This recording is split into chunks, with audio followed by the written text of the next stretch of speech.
2024 was a big year for me because I moved at the very start of it. New office, new yard, new places to eat. Factor meals were there with me every step of the way, shipped right to my new doorstep. And when things got hectic, Factor was flexible. You can change up the order size, you can pause or reschedule deliveries, and you can choose from over 35 meal options per week. In a time of admittedly mild upheaval, I could eat stress-free with Factor's delicious, fresh, never frozen, dietitian-approved, ready-to-eat meals. That's a lot of hyphens. It's cheaper than takeout, and it's more convenient than cooking at home. Just grab it from the fridge, pop it in the microwave, and it's ready to go in just 2 minutes. So head to factor75.com or click the link below and use code 50foolish to get 50% off plus free shipping on your first Factor box. That's code 50foolish at factor75.com to get 50% off plus free shipping on your first box. Ben Zobrist is on the Hall of Fame ballot this year, and if he's somehow inducted, he won't be the worst Hall of Famer, but maybe he should be. After all, some Hall of Famers are there not because of their gaudy regular season stats, but other contributions. Pirates second baseman Bill Mazeroski boosted his candidacy with his iconic Game 7 walk-off home run in the 1960 World Series. White Sox catcher Ray Schalk was so honorable that the gamblers fixing the 1919 World Series didn't dare approach him. And pitcher Candy Cummings was inducted as a pioneer for inventing the curveball. He also invented a safer railroad coupling device. Ben Zobrist didn't invent a new position, or floating seat cushions on airplanes, but he perfected his role as a utility man, so much so that his name, Zobrist, will forever be synonymous with a certain breed of versatile players.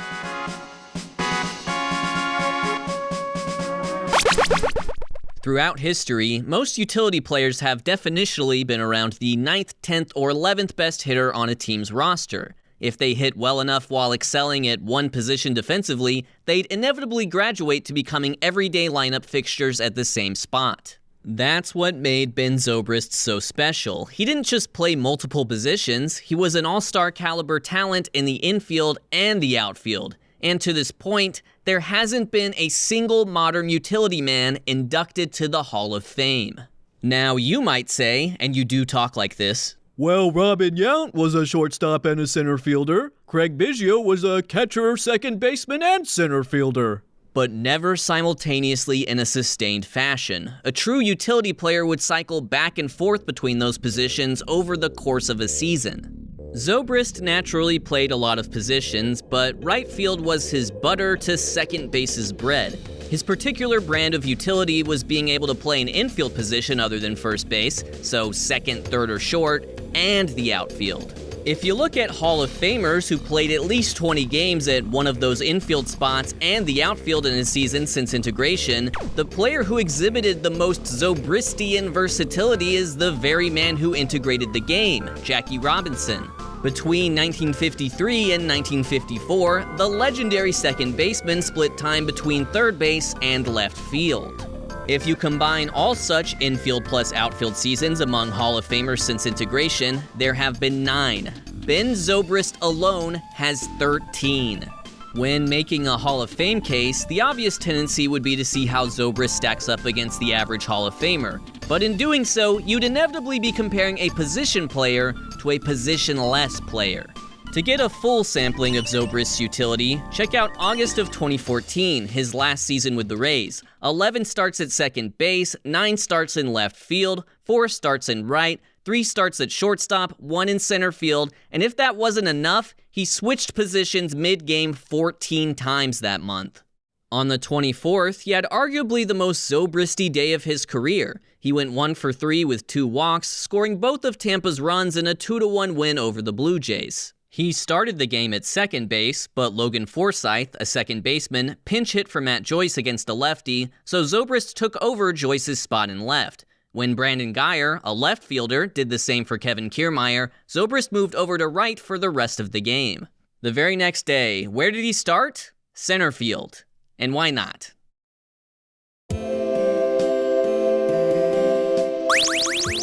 Admittedly, the Rays were both a new and mostly hapless ball club until players like Carl Crawford, Evan Longoria, and Ben Zobrist arrived, but by the time Zobrist was traded to Oakland, he left as the best-hitting second baseman, right fielder, and shortstop in franchise history, among players with at least 500 plate appearances at those positions. That versatility can be confusing. On May 17th of his breakout 2009 season, Rays manager Joe Maddon, who would later manage Zobrist on the Cubs, made a clerical error filling out his lineup card, listing both Zobrist and Longoria at third base. His intention was to list Longoria as the designated hitter, but because the card he presented to the umpire didn't feature a DH, the Rays forfeited it. Meaning starting pitcher Andy Sonestein not only had to bat, he had to bat third in the lineup while Longoria sat on the bench. Luckily, he hit an RBI double in a 7-5 win over Cleveland. This is known as the day the American League had to play real baseball. But that versatility also has value, even if Zobrist wasn't always the one getting the statistical credit. The 2011 Rays provide a good example. They had two platoon bats, Matt Joyce and Sean Rodriguez, who were deployed to great effect. Joyce was even an all-star that year. Against right-handed starters, Joyce would frequently start in the outfield with Zobrist at second. Against lefties, Joyce would sit, Rodriguez would start in the infield, with Zobrist shifting to the outfield.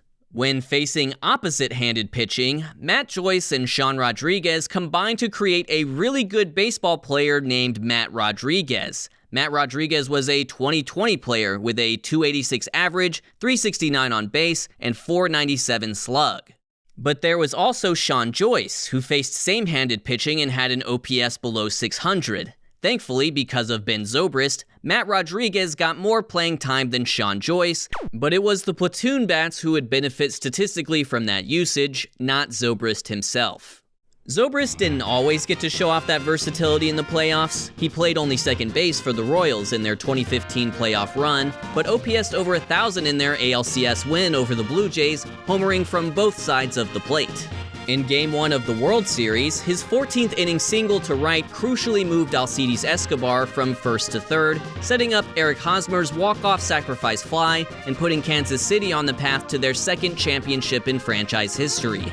Of course, his impact in 2016 was greater. Zobrist's go-ahead 10th inning double in Game 7 gave the Cubs the lead for good.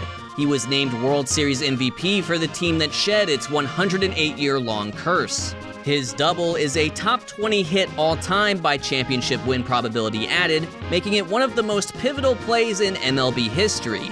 And if you look at the hitters on this list, not that many of them were better regular season players than Zobrist. The Tony Womacks and Francisco Cabreras of the world left their mark with one swing. Those playoff heroics are ultimately their entire legacy. But Zobrist's resume of accomplishments would be strong even if his spot in the lineup didn't come up in Cleveland. Besides, only 4 players have put up both 40 WAR in the regular season and a top 20 hit by championship win probability: Tris Speaker, Yogi Berra, Joe Morgan, and Ben Zobrist.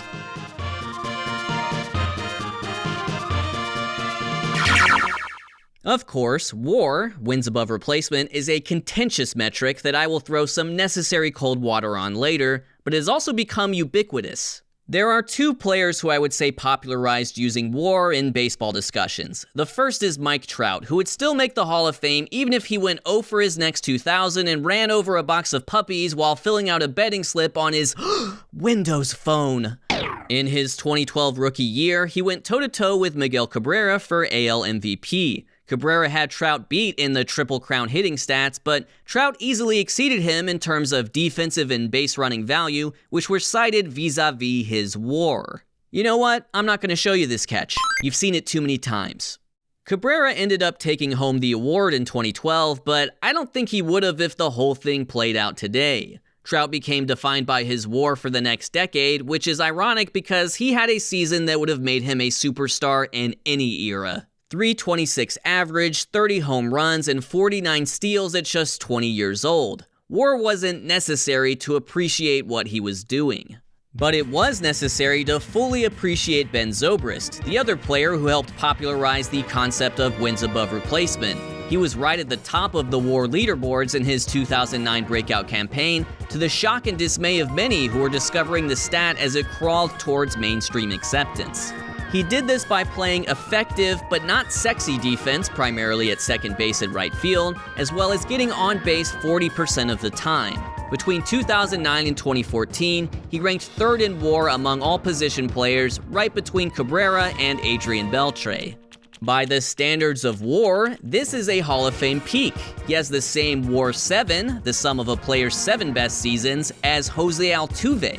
But the stat had to be popularized for Zobrist to get his flowers, and he and Trout did just that. Trout was going to be a superstar by traditional metrics no matter what, but Zobrist never hit above 300 in a season, never hit 30 homers, never stole 30 bases, and never won a Gold Glove award because he didn't have a position.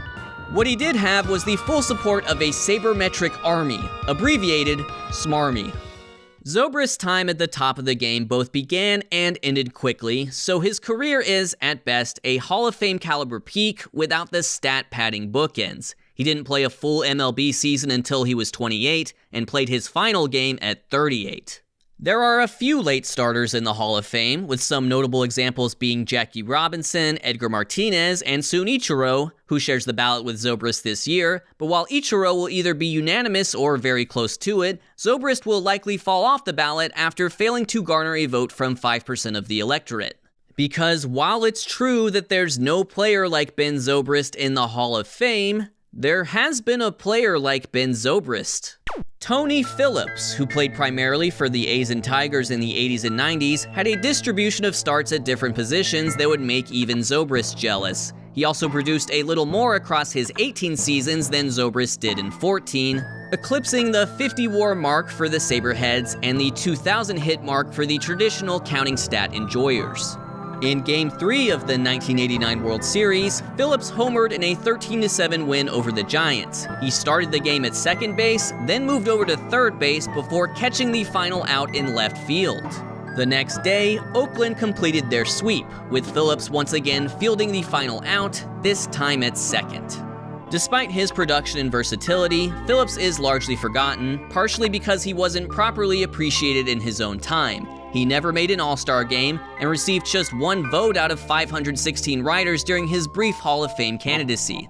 Zobrist, on the other hand, was appreciated in his time and will be remembered for his versatility. At the very least, he was a 3-time All-Star and 3-time MVP vote getter, and his very name will always be associated with utility excellence. It may not be fair, but he has the fame element of Hall of Fame, while comparable players like Tony Phillips have faded from baseball fans' collective memories. Here's a list of 86 big leaguers who have, at some point, been referred to as Ben Zobrist-type players.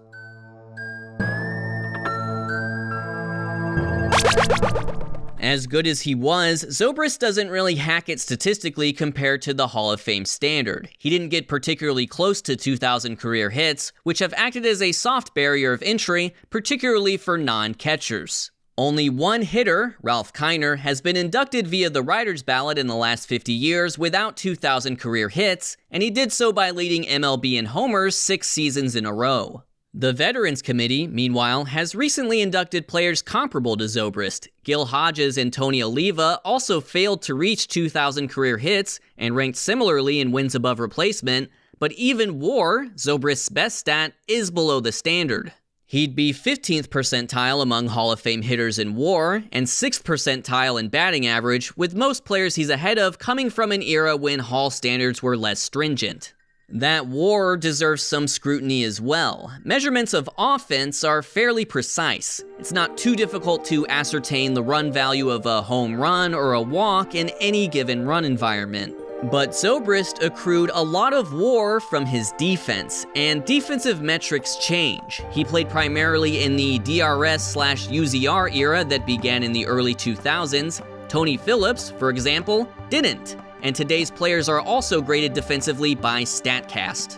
So according to Defensive Runs Saved, Zobrist has been both a top 22nd baseman and right fielder over the last 20-odd years, but there's just not a lot of transparency in terms of how those individual plays are graded.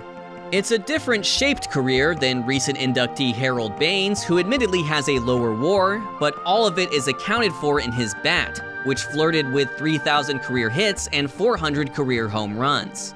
If the mercurial nature of defensive metrics are enough to dissuade you from taking Zobrist's case seriously, that's reasonable. Unfortunately for you, I've gone ahead and depicted your Zobrist skepticism as angry Carlos Correa, while my viewpoint belongs to Joe Kelly making a funny face, thus ensuring my victory in this hotly contested debate. I still think Ben Zobrist deserves people's attention this voting cycle, even if there's an element of futility that wasn't there when I campaigned on behalf of Larry Walker. Ben Zobrist may have popularized WAR, but WAR arguably falls short of crediting him for his versatility. His teammates' stats benefited from him moving around, his not so much. While below many statistical standards, as a utility man, he is in some ways incomparable to every other Hall of Famer, and his legacy is far-reaching in today's game. Zobrist never won a Gold Glove or Silver Slugger because he didn't have a position, but since 2022, those awards have a specific utility category. Mookie Betts won the Utility Silver Slugger in 2024. Zobrist would have won several if such a category existed in his playing days, but it only exists now because of his influence. And finally, as the World Series MVP for the curse-breaking Cubs, he delivered one of the most impactful hits in the game's history in 2016. In 2019, Zobrist returned to the Cubs after a 4-month midseason absence for a private issue that sadly became publicized.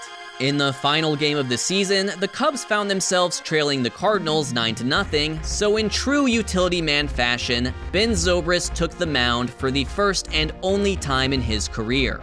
With a couple runners on and 2 outs, Zobrist's final act as a professional ballplayer was to strike out Yadier Molina. Maybe we'll see both in Cooperstown someday.